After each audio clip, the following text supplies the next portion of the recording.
Alamin nyo mga kapatid, subhanallah, na unang kasalanan sa langit at sa lupa, na dahilan ng kasalanan ay ang sinasabing al-hasad.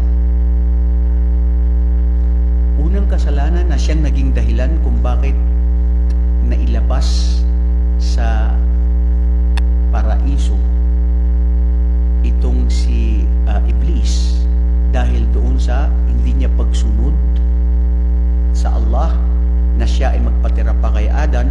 Ang dahilan nun ay dahil sa hasad.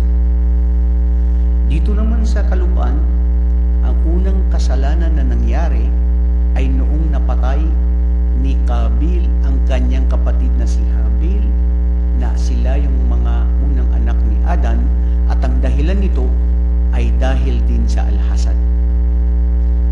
Ang hasad, kung tawagin, ito yung mga mabubuting gawain natin ay sinusunog niya. Ibig sabihin, nawawala yung mabuting gawain dahil mayroon ka nito. So pag hindi mo ito nilinis o hindi mo tinanggal, alalaong baga ang mga gawain mong mabuti ay mawawalang saysay dahil nananatili siya sa puso mo.